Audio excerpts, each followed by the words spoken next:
እናቴ ሞተችብኝ። የስጋ ልጄን ለማግኘት ስል ያሳደግኳትን ልጄን ካርኳት። ተረጋጊ። ልጅሽ አንድ ማድረግ ያለበት ለብሌን እናቷ እንደሞተች ከነገርኳት ከልሽ አግነሻል ብሬ ነበር። እሺ ካለ ልጄ ብሌን በድጋሚ በጣም ትልቅ በጣም የሚያሳዝን ነገር ገጥሟታል ማለት ነው። ብሌን እንግዲህ እናቴን ሰላምዬን አገኘኋት ብላ ተደስታ ሳትጨርስ እንግዲህ እናትሽማ ሞታለች፣ እናትሽ የለችም በመባሏ የእውነትም እናቷ የሞተች መስሏት በልቅሶ በሀዘን በእንባ ትገኛለች። ነገር ግን አሳዳጊ እናቷ ብሌንን ዋሽታታለች። ያንም እንግዲህ ያደረገችው ለራሷም ስትል ነው፣ ደግሞም አንድ ህይወት መጥፋት ስለሌለበት ነው። በእርግጥ ያሳደገቻት ልጅን ብሌንን እንደ ራሷ ልጅ ነው የምታያት ወይዘሮ ገነት ማለት ነው። ነገር ግን አሁን ላይ የተፈጠረው ነገር ትንሽ ከባድ የሚያደርገው 18 ዓመት ሙሉ ተለይቷት የነበረውን ልጅ ከምታጣ ለብሌን ለጊዜው ዋሽታት፣ በኋላ ላይ ግን ልጅ የተፈጠረው እኮ ይሄ ነገር ነው ብላ ለመናገር አስባለች ማለት ነው። እንግዲህ በጣም የሚያሳዝነውና ትንሽ ክበድ የሚያደርገው ነገር ግን ምንድነው? ይሄ ሁሉ ነገር ከጀርባዋ እየተፈጠረ ሰላም ምንም ነገር የምታውቀው ነገር የላትም ማለት ነው ከመውጣት ከመግባት ውጪ። ታዲያ እንግዲህ ዳጊ ደግሞ ሰላምዬን በጣም ነው የሚያከብራት የሚወዳት። ለዛም እንግዲህ ከተደራዳሪው ማለትም ከዚህ እናቱን ሊገድል ከነበረው ልጅ ጋር መስማማት ግዴታ ሆኖበታል። ማለትም የሰላም ቤት ገብቶ ፍሌሹን አውጥቶ ለዚህ ማለትም ለተቀጣሪው ሊሰጥ። እንግዲህ ተቀጣሪው ምን አይነት ነገር አለ መሰላችሁ? የሆነ የሰራው ነገር አለ፣ የሰራው ወንጀል አለ። እንግዲህ ያን ወንጀል ያለበት ፍሌሽ ደግሞ አቶ በኃይሉ ኪስ ውስጥ አለ።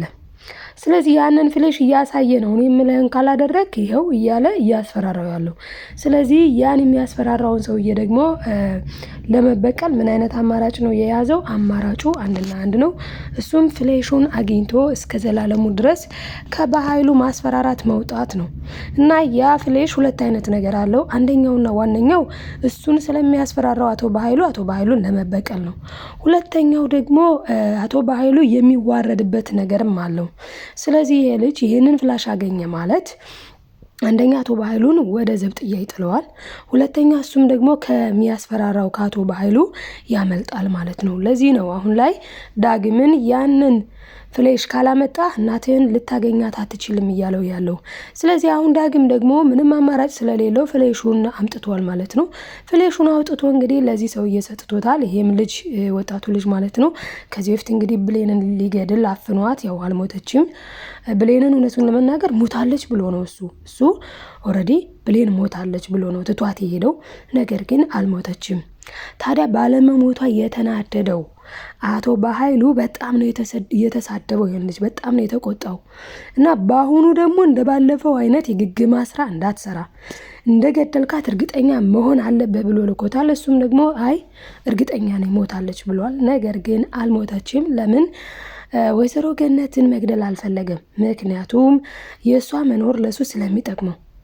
አሁን ላይ እንግዲህ ወይዘሮ ገነትን መደራደሪያ አድርጓታል።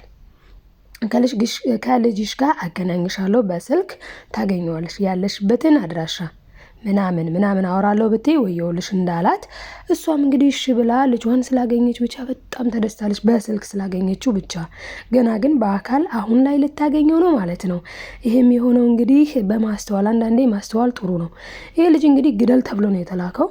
ኦልሬዲ አፍኗት ነበረ። እሷም እየተንሰራራች በጣም ከፍተኛ ጉዳት ነበረ። ኢብን ሲቀሰቅሳት ራሷ አልሰማ ብላ ነበር። የጀሪካን ውሃ መጥቶ አምጥቶ ሲደፋባት ነው የነቃችው። እና ልጁ አስተዋይ መሆኑ ደስ የሚለው ነገር ምንድነው? ቀና ብሎ ግድግዳውን ማየቱ ነው። ደግሞ ደስ የሚለው ነገር በዛ ቅጽበት አይኑ ደግሞ ወደዛ ፎቶ ማምራቱ ነው። ደግሞ በዛ ቅጽበት ደግሞ ያን ፎቶ ልክ ዳጊ የነገረው ፎቶ እንደሆነ ማስታወስ መቻሉ። እነዚህ ሶስቱ ተደምረው እንግዲህ ወይዘሮ ገነት እንድትተርፍ ሆናለች። እኔ ነገራችኋለሁ በባለፈውም ወይዘሮ ገነት አትሞትም ብያችሁ ነበረ። አሁንም ወይዘሮ ገነት አልሞተችም ማለት ነው። ታዲያ እንግዲህ ሰላምዬ ደግሞ ልጄ እያለች የምትጠራት ቃል ራሷን ሰላምን ለመግደል እስካሁን ድረስ እንኳን አላበራችም። ምንም እንኳን አቶ በኃይሉ እሷን ተያት አሁን እንዳትገያት ምንም አትሁን፣ ምክንያቱ ደግሞ ቤቱ የገዛችው ቤት ገና በስሟ አልሆነም። ስለዚህ አሁን ብትሞት ገንዘቡን የሸጠላት ሰውዬ አይ አልገዛችኝም፣ ሲጀመር ገንዘብም አልሰጠችኝም ገና ምናምን ብሎ ለራሱ ሊወስደው ይችላል ብሏል። በነገራችን ላይ ይሄ እውነቱን ነው አቶ በኃይሉ ማለት ነው። እኔ ከዚህ በፊት የማውቀው ታሪክ አለ እንደዚህ እና አንዲት እህታችን ሄዳ ቤት ገዛች ማለት ነው እና ከአረብ ሀገር እንደ ሰላምዬ ነው። በጣም የሚያሳዝን ታሪክ ነው ያንም እና ዞሮ ዞሮ ግን የሆነ አደጋ ገጠማት። የሻጮቹ ሰዎች ተስማምተው ነው ገንዘቡን የበሉት ማለት ነው። እና ሰው ኖራለሁ ብቻ ሳይሆን ሞታለሁም ብሎ ማሰብ ጥሩ ነው። እና ሰላምዬ እንግዲህ ፕሮሰስ ላይ ናት፣ ግን አልጨረሰችም። ስለዚህ አቶ በኃይሉ ነው ከሞተች አንቺ ከገደልሻት ይህን ቤት ባለቤቱ ይወስድብናል። ስለዚህ ቆይ ተረጋጊ እንዳላት እንግዲህ ግን ከቻልሽ እሷን ብሌንን የሆነ ነገር አድርጋት ብለዋታል። አሁን ላይ እንግዲህ በሻይ ልትመርዛት በባለፈው እንደተመለከት ነው በሻይ ልትገላት ስትል ዳጊ ነው ያዳናት። ዳጊ ደርሶ እንግዲህ ቆይ ይሄ ሻይ ውስጥ የገባው መርዝ ለኔን ወይስ ለብሌን ነው ብሎ ሲያይ ለብሌን ነበረ። ምክንያቱም እሱ ስላያት አውቆ ሂዶ ያንን ሲያነሳ ነው ይሄማ ለብሌን ነው አለችው ማለት ነው። እና እንግዲህ ብሌን እንድትገድላት እንዳሰበች አውቋል ማለት ነው ዳጊ አሁን ላይ በጣም ደስተኛ ነው። ምክንያቱም እናቱን ስላገኘ እናቱን አግኝቷታል በነገራችን ላይ በዚህ ክፍል እና እንግዲህ እናቱን ሲያገኛት በጣም ነው በዚህ ክፍል በክፍል 8 ማለት ነው እናቱን ያገኛል። ያው በቪዲዮ የምታዩት ይሆናልኝ። እንግዲህ እናቱን ሲያገኛት የተደሰተው ደስታ በጣም ልዩ ነው። እና ፍሌሹንም ስላገኘ ደግሞ ይሄኛው ተቀጣሪው ልጅም የበኃይሉ ተቀጣሪ በኃይሉ ግደል ሲለው በነገራችን ላይ መጀመሪያውንም ግደል ሲለው ሂድና የብሌንን አሳዳጊ ግደላት ሲለው ወይ ደግሞ እሷ ምን አረገች ብሏል። ይሄ ልጅ ፈልጎ አይደለም ገዳይ የሆነው ተገዶ ነው። ስለዚህ ፍሌሽ ውስጥ እሱ ካልገደለ የሆነ መረጃ አለበት፣ መረጃው እንዳይወጣብኝ ሲል ደግሞ ለመግደል ተገዶ ነበር ማለት ነው። እንግዲህ ግዳጁንም እሱም ለማድረግ እሺ ብሏል፣ ምንም አማራጭ ስላልነበረው እና እንግዲህ አሁን ታዲያ ምን ሊፈጠር ይችላል ስንል ፍሌሹ ከተወሰደበት በኋላ አቶ በኃይሉ ደግሞ ቃልን ከዚህ ጥፊ ነው የሚላት። ለምን ይሄ ልጁ ፍሌሹ እንደደረሰው ለአቶ በኃይሉ ሜሴጅ ልክለታል ማለት ነው። አለቃ ከዚህ በኋላ የምታስፈራራኝ ነገር አይኖርም፣ ይልቅስ ቂሊንጦ ለመግባት ተዘጋጅ ይለዋል። ቆይ አንተ ማነህና ነው እኔን ቂሊንጦ የምታስገባኝ ሲለው ጊዜ እኔን ዘላለምህን ስታስፈራራበት የነበረውን ፍሌሽ አግኝቼዋለሁ፣ ስለዚህ ሀሳብ አይግባህ፣ ከዚህ በኋላ እኔ በአንተ ስር ሳይሆን አንተ በእኔ ስር ነው የምትሆነው ሲለው ጊዜ ቃል ናት የሰጠችው ብሎ አቶ በኃይሉ ደግሞ ቃልን መጥቶ ፍጥረቅ አድርጓታል ማለት ነው። ከቤት ውጪ ላገኝሽ ውጪ ልና ውጪ ላይ ሲያገኛት እንግዲህ ቃልን አያደርጉ ነው ያደረጋት ነው የምላችሁ። ቅጥቅጥ አድርጎ ደብድቦ ቃልን እንዴት እንደዚህ ታደርጊያለሽ? እንዴት ፍሌሹን ትሰጫለሽ? ብሎ ማት ነው የወረደባት። እኔ ብሌንን ተበቀያት፣ ብሌንን የሆነ ነገር አድርጊያት ነው እንጂ ያልኩሽ ፍሌሽ አውጥተሽ ሰተሽ ከዛ እኔን በሰው እንደዚህ አድርጊ ብዬሻለሁ ወይ? ፍሌሽ ውስጥ ምን እንዳለ ብታውቂ አትሰጪውም ነበረ ብሎ እንግዲህ ቃልን ለምን ቃልን የጠረጠረበት ምክንያት ዳጊን አያውቀውም እሱ።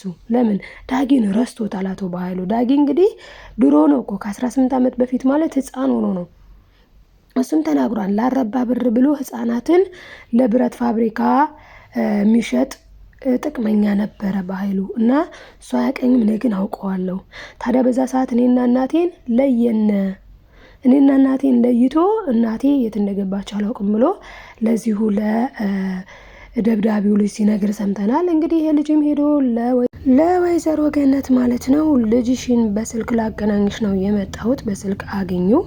ከዚያ ውጭ ግን ምንም ነገር እንዳትይ፣ ልጅሽ አድርግ ያልኩት ነገር አለ። አድርጎ ከጨረሰ በኋላ ሁለታችሁ በአካል እንድትገናኙ ፈቅድላችኋለሁ ባለው መሰረት እንግዲህ በአካል ተገናኝተዋል ማለት ነው።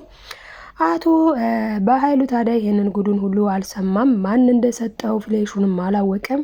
ይልቁንም ልትሰራለት ማለትም ብሌንን መስላ ልትተውንለት ያመጣትን እንግዲህ ቃልን ማለት ነው አንቺ ነሽ በማለት ቃል ጋም ተጣልቷል ማለት ነው። በዚህ ሰዓት ታዲያ በጣም ደስ የሚለው ነገር ቃል ከሄደች በኋላ እንግዲህ ገነትና ብሌን አንድ ላይ ሆነዋልኝ እና ቃል የት ሄደች ልጄ የት ሄደች እያለች ሰላም ስትፈልግ አንዳንድ ነገር ሲያወሩ እኔ ከ10 ዓመት በፊት ነው ጥያት ሄድኩት ልጄን ከወንድሜ ጋር ወንድሜ የምታዩ በኃይሉ ከዚህ ጋር ጥያት ሄድኩኝ። ታዲያ በጣም ይጢጥዬ ነበረች፣ በጣም ደስ የምትል ልጅ ነበረች፣ ማያትጅ እያለችኝ ስትል ብሌን አለቀሰች። እኔም እንደዚሁ አይነት ታሪክ እኮ ነው የነበረኝ። እናቴ ግን በቅርቡ መሞቷን ሰማው። እኔ እኮ 10 ዓመት ሙሉ ለምንም አትመጣም፣ ለምን አትጠይቀኝም፣ ለምን አታየኝም እያልኩ አለቅስ ነበረ።